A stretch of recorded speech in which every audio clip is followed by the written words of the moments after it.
This is Richard Wolff responding to an AskProfWolff from a member of our Patreon community, Fernão Morato. He wonders about inflation, as so many of you do. And you send me questions, and they're almost always really good ones, about inflation, its causes, and its effects. But I need to underscore something about inflation before we get to the particulars of Fernão's question. Inflation is when prices of goods and services go up.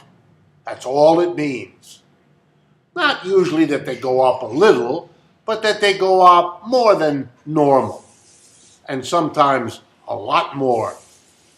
The most famous inflations, or infamous inflations, are, for example, the one in Germany early in the 1920s, when prices went up, doubling every few hours for a year, so that the German mark at that time, their currency, went from 4 to the dollar to 4 million to the dollar in a matter of months.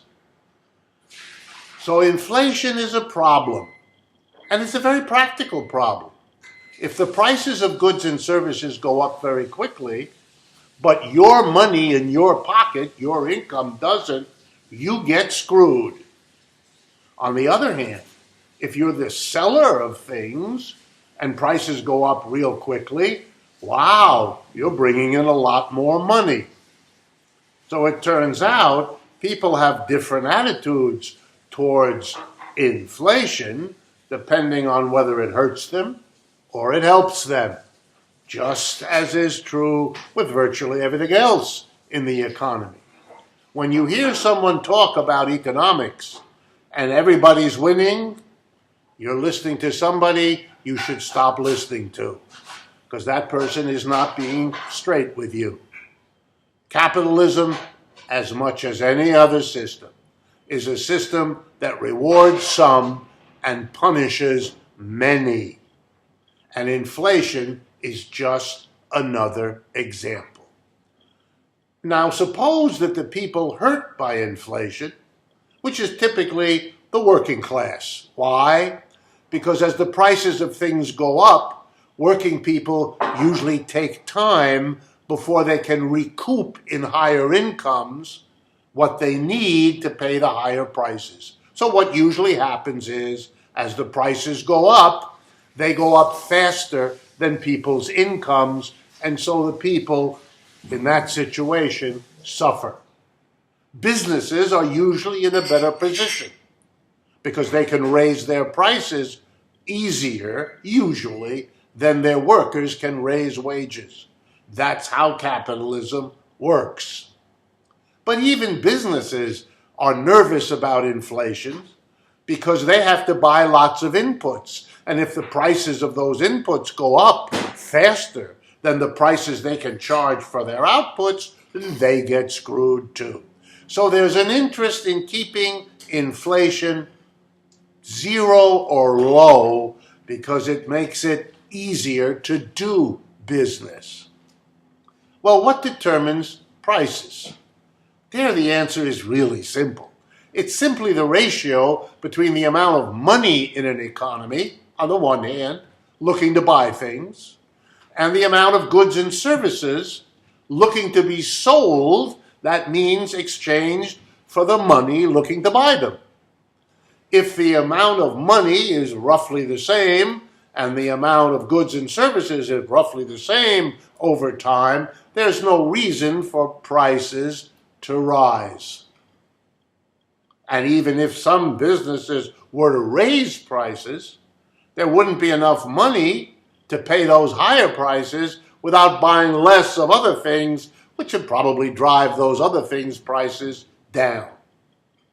This is an indirect way of teaching a basic lesson.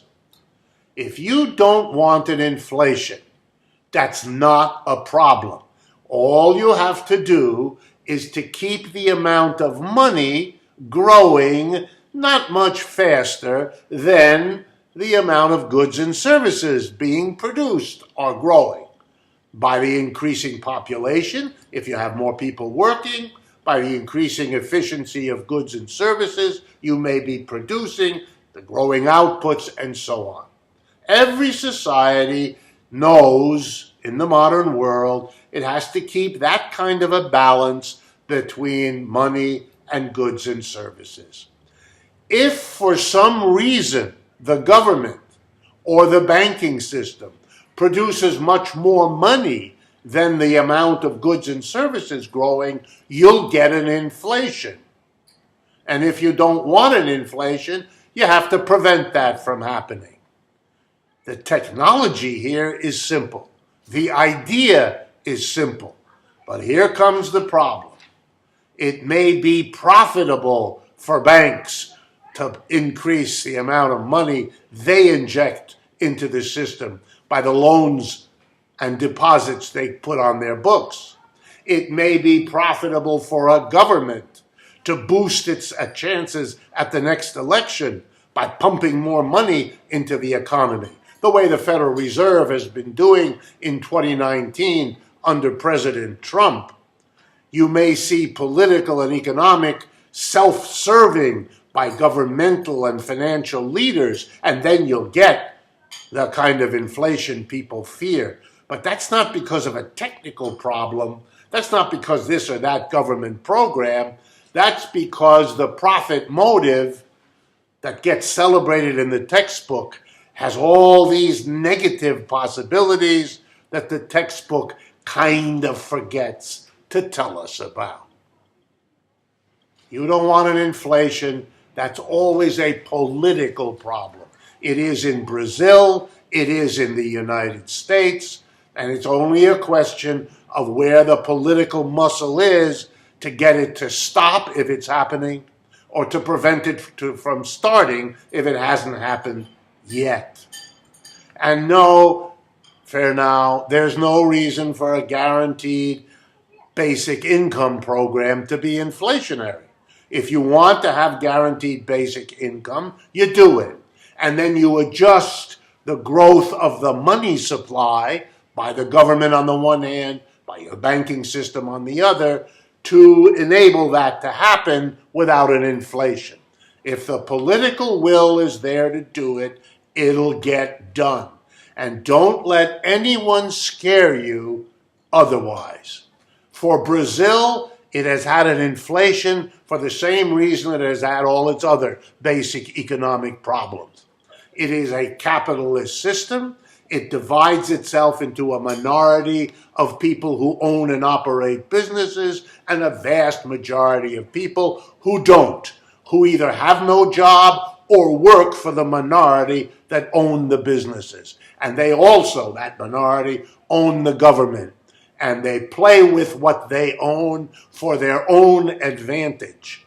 And that is where the root of the problem lies, and why no matter who's the president or the government, if you don't change that basic system, you will continue to have the economic problems that have plagued Brazil and most of the rest of Latin America for so very long. This is Richard Wolff. I hope this has been of interest to our Patreon community, whose support and encouragement we welcome and appreciate.